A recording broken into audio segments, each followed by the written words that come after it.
Have you thought about going back to school to get your graduate degree? Going back to school for a graduate degree is one of the most popular and effective ways to increase your earning potential. Statistically, those who obtain a master's degree typically see a significant bump in their pay. So in today's video, I'm going to go over the 7 best graduate degrees. Degrees that not only will get you jobs with highest pay, but with good job prospects. Hi, if you're new to the channel, my name is Tay from Financial Tortoise, where we learn to grow our wealth slow and steady. The first best graduate degree is Master's in Business Administration, also known as MBA. And this one is close to my heart. I got my MBA right after I left the US Army, and it helped me to successfully transition to the corporate world. There are many career paths that you can take with an MBA, most common ones in finance, consulting, and marketing. But if we're to group all of them into a general top executive category, jobs with an MBA have an expected growth rate of 8% and over 200,000 job openings the next decade. The median salary of an MBA graduate is around $100,000. Of course, more if you're entering a more competitive function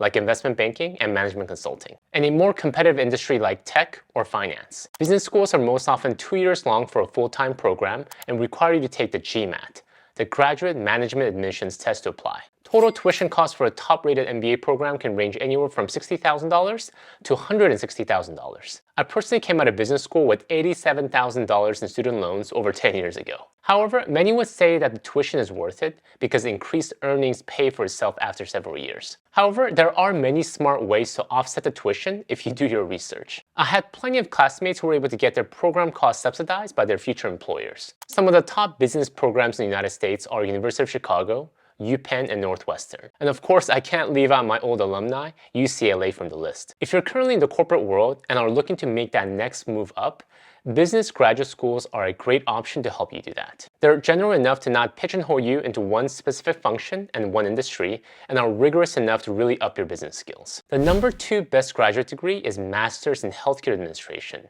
also known as MHA. Healthcare is one of the fastest growing industries with the greatest demand. People are living longer, and we all need more healthcare support as we age. A master's in healthcare administration is a great degree that allows you to have a successful career as a medical and health service manager, an important hospital administrator who is most often overseeing all the behind-the-scenes aspects of a hospital or a medical facility. A medical and health service manager role is expected to have a growth rate of 32% and close to 140,000 new openings in the next 10 years. The median salary of a medical and health service manager is well over $100,000 a year. A typical master's in healthcare administration program is 2 years long and normally doesn't require a standardized test score to apply. And costs vary for the program. You can find in-state programs at a much affordable cost of under $20,000, but there are more expensive programs that can cost up to $80,000. Some top programs include University of Alabama, University of Minnesota, and University of Michigan. If you like the idea of managing complex medical organizations while supporting frontline healthcare workers like doctors and nurses,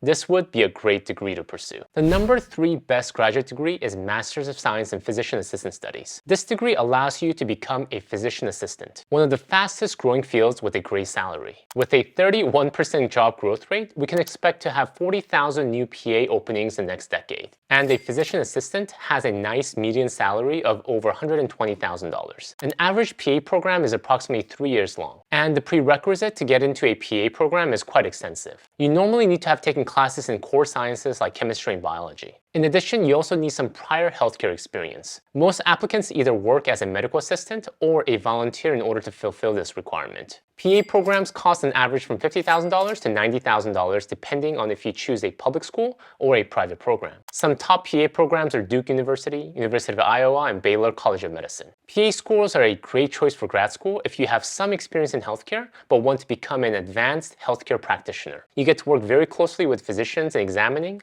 diagnosing, and treating patients. There are tons of opportunities for a great career in all areas of medicine, including primary care, emergency medicine, and surgery. In a time when we have a shortage of healthcare workers, they play a crucial role in providing that necessary healthcare service to patients. The number 4 best graduate degree is a very close cousin to the PA program, and that is a Master of Science in Nursing, a degree that most often leads to becoming a nurse practitioner. Nurse practitioners and physician assistants are what's also known as advanced healthcare practitioners. As the massive baby boomer population ages and more preventative medicine is used to treat chronic conditions, these practitioners play a crucial role alongside physicians in providing necessary care and treatments. Nurse practitioner is a great career with one of the highest job growth rate of 45%, which means there will be approximately 121,000 new NP positions in the next 10 years. Nurse practitioners also enjoy a nice median salary of $124,000 a year. But like a physician assistant school, the entry-level prerequisites are pretty rigorous. Most often because nurse practitioner programs are for previous nurses,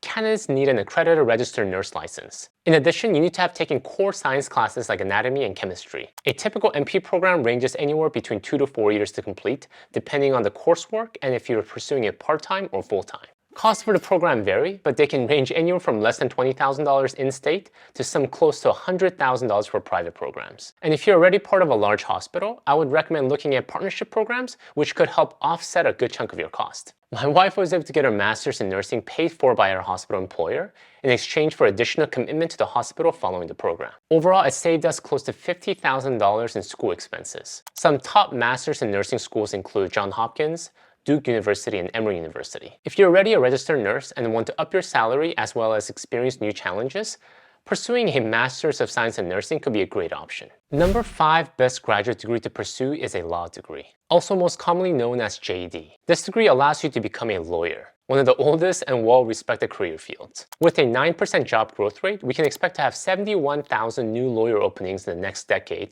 given we currently have over 800,000 lawyers in the United States. And a lawyer enjoys a median salary of $128,000 a year. Most law schools are 3-year long.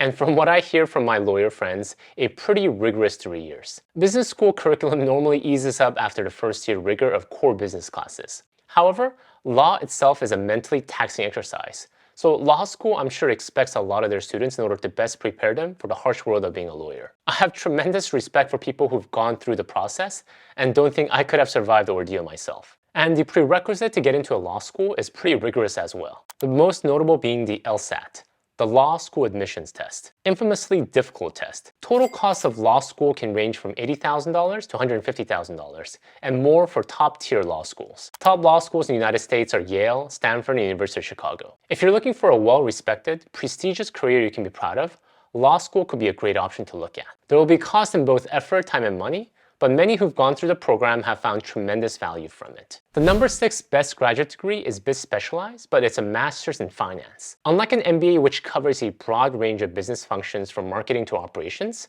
Master's of Finance program focuses more specifically on finance. You get to really deep dive into topics like financial reporting, portfolio theory, and investment analysis. Finance manager is one of the fastest growing jobs with a growth rate of 17%, which translates to approximately 118,000 new jobs in the next decade. It commands a healthy median salary of $132,000 a year, and a master's in finance will allow you to be in a great position to take advantage of this growing function. An average master's in finance program ranges anywhere from 1 to 2 years full-time. And a tuition for this program also has a wide range based on location and competitiveness of the program. They can be as cheap as less than $20,000 for in-state public schools and high as $120,000 for out-of-state private institutions. Prerequisites for this program include most often statistics and basic accounting, and sometimes will require standardized tests like GRE or GMAT, depending on the school. Top schools with a Master's in Finance program overlap a lot with top business schools, since most often they're the same faculty teaching these classes. They're UPenn, University of Chicago, and NYU. If you really enjoy numbers and like the idea of specializing in some hardcore quantitative analysis, Master's in Finance could be a great option to consider. Number 7 best graduate school is medical school. And this, I would say, actually is one of the most challenging grad schools not only to enter, but to complete given the length and the rigor. Attending medical school allows you to become a physician. You either earn a Doctor of Medicine degree, also known as MD, or Doctor of Orthopedic Medicine, also known as DO, depending on which medical school you attend. The physician role has an expected 3% growth rate and 25,000 new openings in the next 10 years. Of all the grad schools we've covered so far, this one has the lowest growth rate and new openings, but it also has the highest median salary of $208,000 annually. And this is highly deserved given what students have to go through to become a physician. Medical schools have one of the most rigorous admissions requirements, requiring applicants to have completed core science classes like physics, biology, and chemistry. You need hospital experience, and in addition, you have to get a competitive score in one of the toughest standardized tests there is, the MCAT, Medical College Admissions Test, a test that takes 7.5 hours to take. I thought the GMAT was bad at 3 hours, but I give props to anyone who is willing to tackle the MCAT. But the fun doesn't stop there for future physicians. Medical school is 4 years long, full of intense, rigorous curriculum. And even after you complete your 4 years, physicians need to complete 3 to 7 years of residency before they can become a full attending physician. At minimum, we're looking at 10 years of schooling and training before you can call yourself a full-fledged physician. Total cost of 4 years of medical schools ranges from $160,000 to $250,000. Top medical schools known for research are Harvard, NYU, and Columbia. As you can guess, medical school requires tremendous commitment of time and money. However, if you want to really challenge yourself to the next level, it might be something to consider, even if you may think you aren't a student anymore. Age is only a number, and our lives are defined by the challenges we face, not the ones that we avoid. That's it, guys. Thank you guys for watching. If you'd like to learn more about some of the highest growth careers for the future, check out my video here. Until next time, all the best.